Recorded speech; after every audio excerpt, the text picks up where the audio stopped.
जियो, ईमानदारी से जियो, तभी भगवान की सारी कृपा आपके साथ, आपके ऊपर रहती है। तो आपकी ये जो भूमि है, इसे देवभूमि कहते हैं, क्योंकि यहाँ की एक परंपरा है, एक सभ्यता है, एक सुंदरता है जो दैविक है। वीर भूमि इसलिए कहते हैं क्योंकि आपने हमेशा अपने प्रदेश से सरहद पे अपने बेटों को भेजा, हमारी धरती की रक्षा करने के लिए, हमारे देश की रक्षा करने के लिए। यहाँ के बहुत जवान शहीद हुए, उन्होंने जान दी अपने देश के लिए, और इसलिए आपकी धरती वीर भूमि कहलाई जाती है,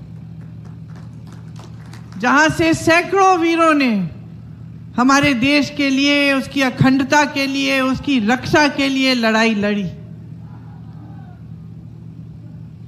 तो अगर आपके प्रदेश में ऐसी सरकार आए जो ईमानदार न हो, जो सच्ची न हो, जो आपके प्रति श्रद्धा न दिखाती हो, तो आप क्या कहेंगे? आज आम चुनाव है, आप लोकसभा के प्रत्याशी को चुनने जा रहे हैं, लेकिन साथ साथ हिमाचल प्रदेश में 6 बाई इलेक्शन भी हैं, जिस पर आपकी जो प्रदेश सरकार है उसका भविष्य निर्भर है। तो दोनों लोकसभा और जो बाई इलेक्शन है, उनके संदर्भ में मैं आपसे बात करना चाहती हूं, क्योंकि जब आपने अपने प्रदेश की सरकार चुनी तो आपने बदलाव के लिए, एक नई तरह की राजनीति के लिए अपना मत डाला, अपना समर्थन दिया। अब मोदी जी यहां आकर देवभूमि की बात करते हैं, देवताओं के नाम पर आपसे वोट मांगते हैं, लेकिन मोदी जी ने आपकी चुनी हुई सरकार का क्या किया? उन्होंने पूरी ताकत डाली, धन बल की ताकत, कि ये सरकार गिर जाए। सरकार आपने चुनी थी, सरकार लोकतंत्र के जरिए आपने चुनी थी, और मोदी जी ने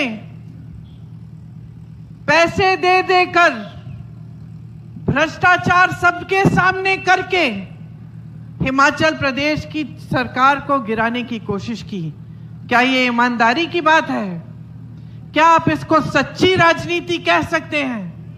क्या आप कह सकते हैं कि जो प्रधानमंत्री इस तरह की साजिश आपके प्रदेश की सरकार के खिलाफ करे, वो प्रधानमंत्री आपको सर्वोपरि समझते हैं? क्या आप कह सकते हैं कि उस प्रधानमंत्री जी के दिल में आपके लिए श्रद्धा है, अगर आपकी चुनी हुई सरकार के खिलाफ इस तरह की भ्रष्ट साजिश कर सकते हैं? तो ये समझना बहुत जरूरी है भाइयों और बहनों, कि भाजपा के जितने नेता हैं, प्रधानमंत्री जी से शुरू होकर जो यहाँ के प्रत्याशी हैं उन तक, जितने भी नेता हैं, उनका सिर्फ और सिर्फ एक मकसद है। वो मकसद है कि किसी भी हालत में सत्ता को अपने हाथों में रखें, चाहे सरकारों को गिराना पड़े, चाहे भ्रष्टाचार करना पड़े, चाहे विधायकों को घूस खिलाना पड़े, चाहे आपको गुमराह करना पड़े, चाहे भगवान का नाम लेकर आपका ध्यान भटकाना पड़े, कुछ भी कर लेंगे सिर्फ सत्ता के नाम से। सिर्फ सत्ता ही चाहते हैं और किसी भी तरह से उस सत्ता को रखने का काम करेंगे। तो ये एक तरह की राजनीति है बहनों और भाइयों, और इसका नतीजा आपने देखा है। ये जो अग्निवीर की स्कीम है, ये इसी राजनीति का नतीजा है, क्योंकि इस राजनीति के लिए जो मोदी जी और भाजपा के लोग करते हैं, इसके लिए धन बल की बहुत जरूरत होती है भाइयों और बहनों। बगैर धन बल के ऐसी राजनीति नहीं चल सकती, क्योंकि धन बल से ही खरीदना है विधायकों को, धन बल से ही ये मीडिया वाले जितने भी टीवी के चैनल हैं इनको चलाना है, तो धन बल की जरूरत होती है। और ये धन बल आता कहां से है? बड़े बड़े खरबपतियों से आता है। और जितनी भी नीतियां बन रही हैं आज पिछले 10 सालों से इस देश में बनी हैं मोदी जी की सरकार में, वो सिर्फ बड़े बड़े खरबपतियों के लिए बनी है। इसीलिए अग्निवीर जैसी स्कीम आती है जिसमें जो सेना में भर्ती होता है वो 4 सालों बाद वापस आ जाता है अपने घर और फिर से बेरोजगार बनता है, ताकि डिफेंस में भी बड़े बड़े खरबपतियों का हाथ हो। इसीलिए जब ओपीएस जैसी जो पुराना पेंशन है, जब ओपीएस की बात होती है तो मोदी जी की सरकार कहती है कि पैसे नहीं हैं, लेकिन जब बड़े बड़े खरबपतियों के कर्ज माफ करने होते हैं तो अचानक 16 लाख करोड़ रुपए जनता के पैसे जनता के बैंकों से, सरकारी बैंकों से उपलब्ध हो जाते हैं। लेकिन पुराने पेंशन के लिए कहते हैं कि पैसे नहीं हैं। ये भी उसी राजनीति का नतीजा है जो सिर्फ सत्ता के लिए चलती है और सिर्फ बड़े बड़े खरबपतियों के लिए चलती है। आज हिमाचल के सेब के किसानों का हाल देखिए। तमाम कोल्ड स्टोरेज बड़े बड़े खरबपतियों को दे रखे हैं। तो जहां जहां सेब उगता है और कोल्ड स्टोरेज की जरूरत होती है तो सेब का दाम कौन तय करता है? अडानी जी तय करते हैं, बड़े बड़े खरबपति तय करते हैं। तो सेब कब बिकेगा, कितने पे बिकेगा, आज वो तय करते हैं। आपको अपनी उपज का सही दाम नहीं मिलेगा क्योंकि बड़े बड़े खरबपतियों के लिए ये भी नीतियां बन रही हैं। तो देखा जाए तो जितनी भी इनकी नीतियां हैं वो सब सिर्फ बड़े बड़े खरबपतियों के लिए हैं। और जनता महंगाई से जूझ रही है, किसान जूझ रहा है, मिडिल क्लास जूझ रहा है। यहां तमाम शिक्षित नौजवान हैं, लेकिन पूरे देश भर में इतनी बेरोजगारी बढ़ गई है कि जितने भी शिक्षित हों रोजगार मिलने का नामो निशान नहीं है। माता पिता चाहे जितने भी गरीब हों, जितने भी दूर दराज इलाके के हों, सब अपने बच्चों को आजकल शिक्षित करते हैं। सबसे पहला परिवार का मकसद यही होता है, बच्चा शिक्षित होगा, अच्छी नौकरी मिलेगी, अपने पैरों पे खड़ा हो जाएगा। लेकिन आज मोदी जी की देन है कि 10 सालों में जो बेरोजगारी बढ़ गई है वो 45 सालों में नहीं रही। 70 करोड़ नौजवान आज बेरोजगार हैं। 30 लाख सरकारी पद खाली पड़े हुए हैं। जिस तरफ आप देखिए उस तरफ इन्होंने संकट बढ़ा दी है, मुश्किलें बढ़ाई हैं, परेशानियां बढ़ाई हैं। हमने ओआरओपी की बात की, कांग्रेस इसे लाई, इन्होंने क्या किया? हम कहते थे 1 रैंक 1 पेंशन, ये कहते हैं 1 रैंक और तमाम अलग अलग पेंशन। आज अगर अग्निवीर शहीद हो जाते हैं तो उनको शहीदों का पेंशन भी नहीं मिलेगा। इन्होंने शहीदों में भी फर्क कर दिया है कि एक तरह का शहीद और एक दूसरे तरह का शहीद। ये कैसी बातें हैं भाई और बहनों? आपको समझना पड़ेगा कि किस तरह से ये सरकार चला रहे हैं। आज सेना में भर्ती होते हैं, चोट लग जाती है, उस वजह से डिसेबिलिटी हो जाती है, डिसेबिलिटी का पेंशन भी इन्होंने खत्म कर दिया है। तो अलग अलग पेंशन भी बना दिए हैं। हर तरफ आपकी मदद करने के बजाय, आपका समर्थन करने के बजाय, आपको मजबूत करने के बजाय आपको कमजोर किया जा रहा है। मोदी जी यहां आते हैं, मानिए कि पर्यटक की तरह भ्रमण करने आ रहे हैं, अपना कैमरा निकालते हैं और कैमरे से मोदी जी फोटो खींच रहे हैं और मोदी जी की कोई और फोटो खींच के पूरा वायरल कर रहे हैं कि देखिए मोदी जी पहाड़ पे खड़े होकर कैमरे से फोटो खींच रहे हैं। आपको मालूम है उन्होंने अपना पोस्ट डाला कैमरे से फोटो खींचते हुए, पीछे गाना क्या बज रहा था उन्हीं के पोस्ट में? किसने सुना? चंबा कितनी दूर। बिल्कुल सही गाना था, क्योंकि मोदी जी कट गए हैं पूरी जनता से और चंबा की जनता से तो पूरी तरह से कटे हुए हैं। उन्हें आपके संघर्षों के बारे में कुछ नहीं मालूम। आप कैसे जीते हैं, कैसे महंगाई का सामना करते हैं, कैसे बेरोजगारी का सामना करते हैं, उन्हें कुछ नहीं मालूम। आपके क्या हुनर है उन्हें यह भी नहीं मालूम। और आज जो परिस्थितियां उन्होंने देश में बनाई हैं, तो भाइयों और बहनों कोई बताएगा भी नहीं उन्हें। सब डरते हैं, उनके अधिकारी उनसे, उनके साथी डरते हैं, उनके मंत्री डरते हैं। जनता के बीच तो वो आते ही नहीं, कभी किसी किसान से नहीं पूछते कि आपकी क्या हालात हैं, कैसे जी रहे हो। कभी आकर किसी आपदा में भी एक बार पूछते नहीं हैं। यहाँ कितनी बड़ी आपदा हुई, मोदी जी कहते हैं कि ये उनका परिवार है, हिमाचल उनका दूसरा घर है। आए क्या आपदा के समय? एक बार आपको मुंह नहीं दिखाया। आपदा के समय आने की बात छोड़िए, एक पैसा राशि, एक पैसा नहीं भेजा इन्होंने केंद्र से। इतनी भी राशि नहीं भेजी कि जहां जहां आपदा हुई थी वहां मदद हो जाए। हमारी सरकार ने जितनी स्कीमें आपके लिए बनाई थी, वो लगभग उस समय हमें रोकनी पड़ी, क्योंकि सरकार के सारे पैसे, सारी संपत्ति हमने आपकी जो आपदा में जो मुश्किलें हुई उनको आपको सहूलियत पहुंचाने के लिए, आपको राहत देने के लिए डाली। आपने खुद देखा कि सरकार के एक एक मंत्री, मुख्यमंत्री जी और सारे मंत्री नीचे आ गए, जमीन पे आए। कोई कहीं पे मदद कर रहा था, कुछ लोग फंसे हुए थे तो कोई किसी के घर जाकर देख रहा था कि नुकसान को कैसे हम कैसे राहत पहुंचा पाए। जहां जहां दुख था वो पहुंचे। और मैं ये नहीं कह रही हूं भाई और बहनों कि ये कोई बड़ी बात है, यही नेताओं का कर्तव्य होता है। आपदा के समय अगर आपके पास आए तो यही कर्तव्य होता है। यही हमारी कांग्रेस पार्टी की बहुत पुरानी परंपरा है। पंडित नेहरू जी, जिनकी आज पुण्यतिथि है, जो इसी मैदान पे जो आए थे अपने जमाने में, इंदिरा जी, उन्होंने हमको क्या सिखाया? उन्होंने यही सिखाया कि नेता जनता का सेवक होता है, सेवा हमारा कर्तव्य है।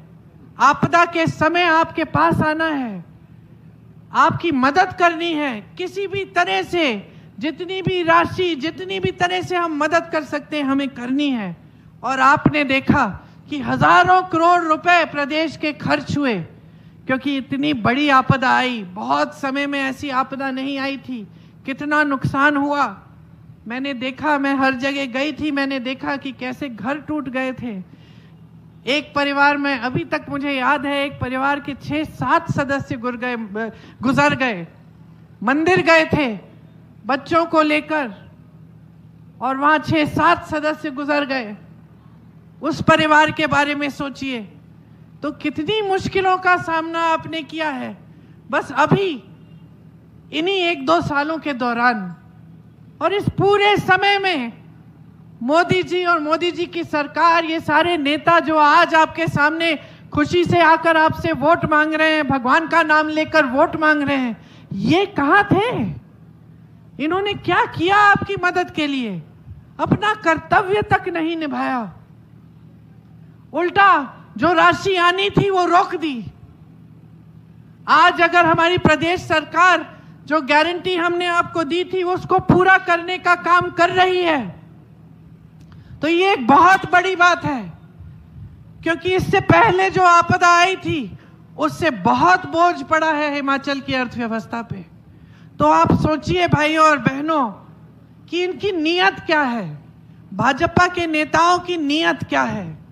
क्या ये साफ नीयत है कि आप मुश्किलों में हैं, इतनी बड़ी आपदा आती है, इतना बड़ा संकट झेल रहे हैं, साल लगेंगे शायद सारी सड़कों की मरम्मत को करने में, जो जो टूटा उसको ठीक करने में, और जो गुजर गए उनके बारे में तो जीवन भर उनके परिवार के लोग उन्हें याद करेंगे और वो दुख झेलेंगे।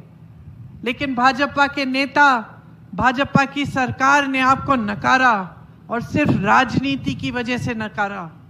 सिर्फ इस वजह से नकारा कि आपने कांग्रेस की सरकार चुनी थी, और उसके बाद उस सरकार को गिराने का काम भी किया, कोशिश बहुत की।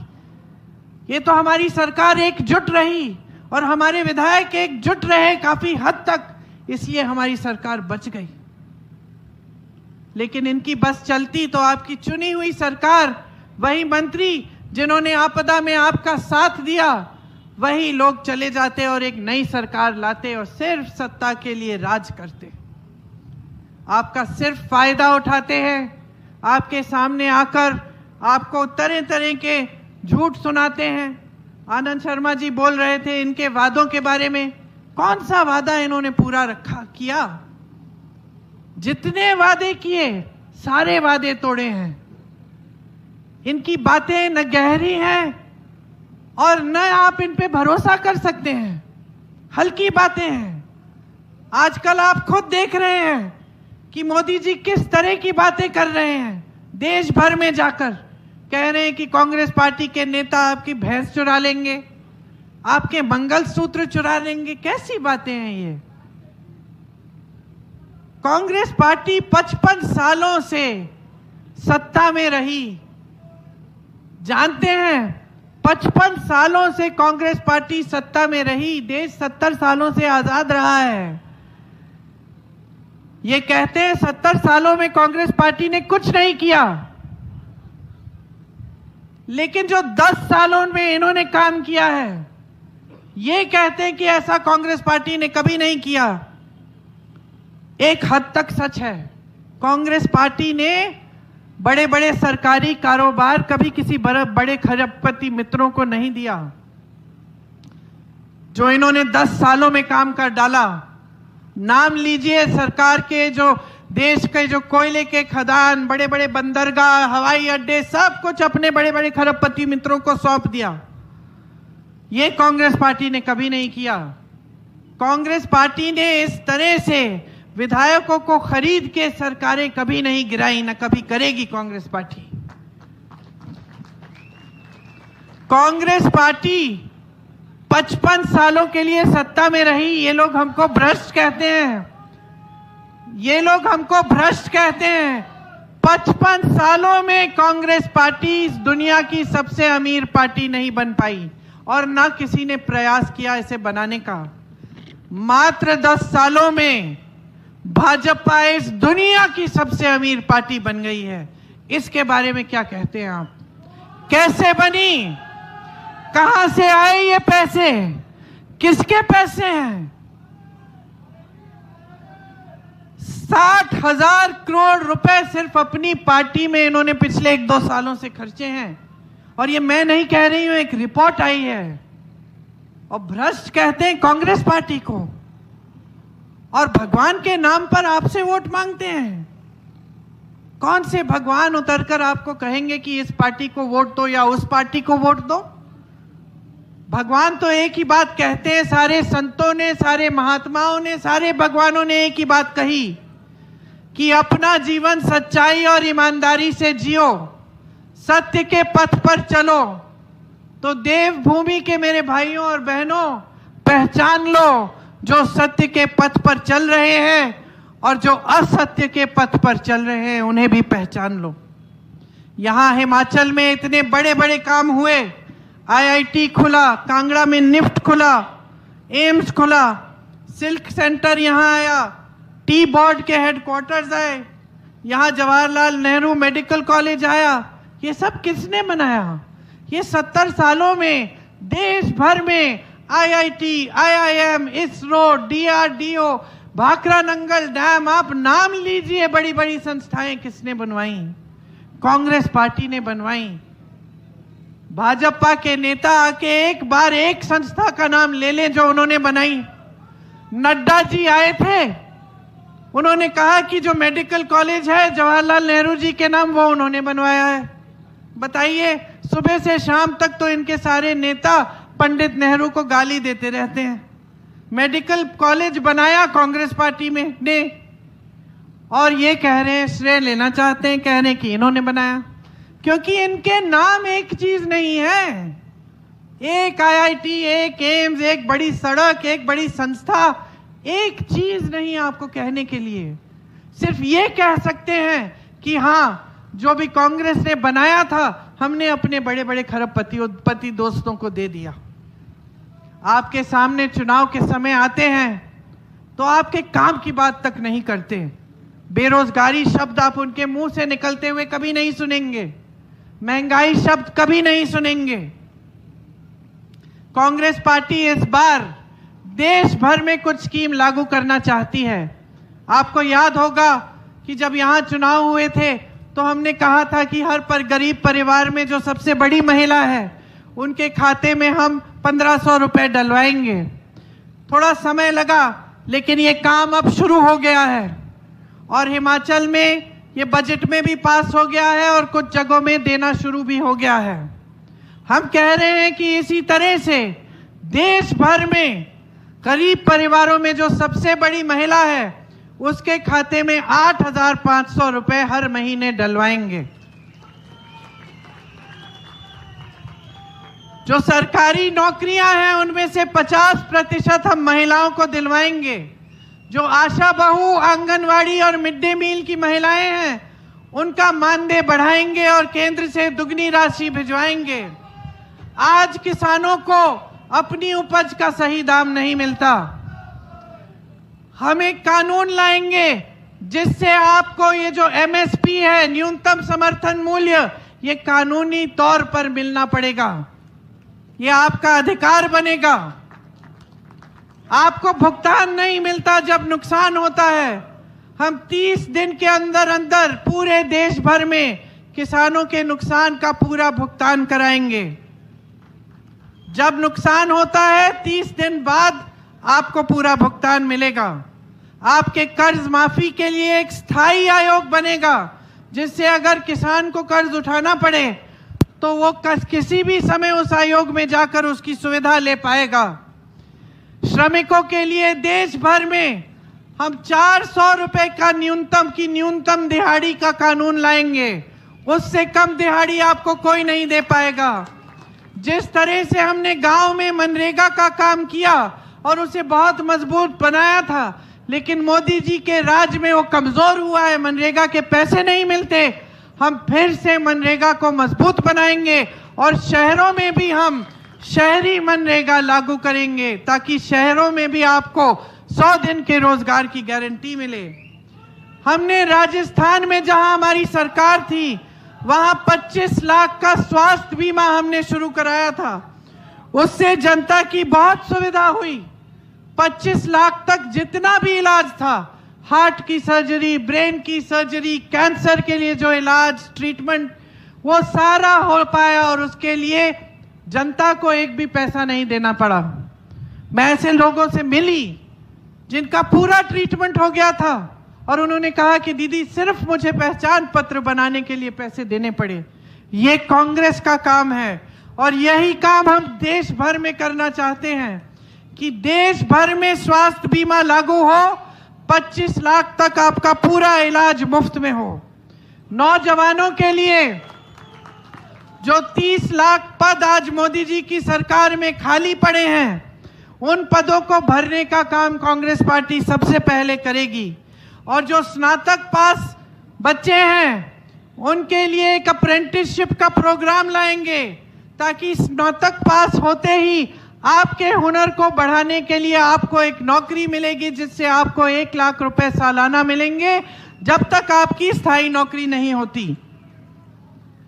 नौजवानों के लिए 5,000 करोड़ का एक फंड लाएंगे जिससे जो अपना छोटा कारोबार शुरू करना चाहता है, छोटा बिजनेस या स्टार्टअप, जैसे हिमाचल में हम स्टार्टअप फंड हमने बनाया है उसी तरह से देश भर में हम बनाएंगे ताकि आपको मदद मिले।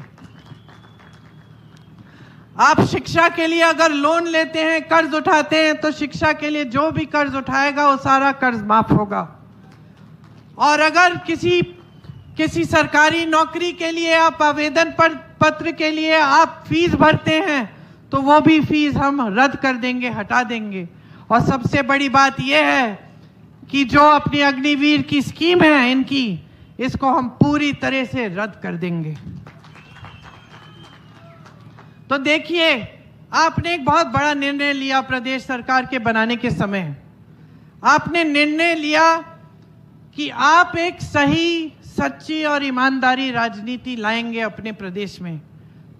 आप लाए और आप देख रहे हैं कि तमाम मुश्किलों के बावजूद कि भाजपा कभी सरकार गिराने की कोशिश करती है, कभी आपदा के लिए जो राशि आनी चाहिए वो रोक देती है, कभी ये जो आपका जो ओपीएस है जो हमने लागू किया, इसका जो एक पेंशन का जो फंड होता है उसको रोक के रखती है। लेकिन तमाम मुश्किलों के बावजूद हमारी सरकार दिन रात आपके लिए काम कर रही है और ईमानदारी से कर रही है। ये निर्णय आपने लिया, ये आपकी जागरूकता का नतीजा है कि आज प्रदेश में एक अच्छी ईमानदार सरकार चल रही है। इसलिए मैं आपसे आग्रह करने आई हूं कि जो आप अगला निर्णय लेने जा रहे हैं, जो आप लोकसभा के चुनाव में अपना वोट डालने जा रहे हैं, उसको भी पूरे विवेक और पूरी जागरूकता से डालिए। कांग्रेस पार्टी के प्रत्याशी आनंद शर्मा जी ने अपने कार्यकाल में बहुत किया हिमाचल के लिए। ये जो मैं गिन रही थी, एम्स, आईआईटी, ये सब, इनमें से तमाम ऐसी संस्थाएं हैं जो इनके कार्यकाल में ही यहां पे आई। इनको आगे बढ़ाइए, कांग्रेस का प्रत्याशी चुनिए, कांग्रेस की भारी बहुमत से केंद्र में सरकार लाइए, ताकि ये सारी जो केंद्र की तरफ से गारंटी हैं इनको भी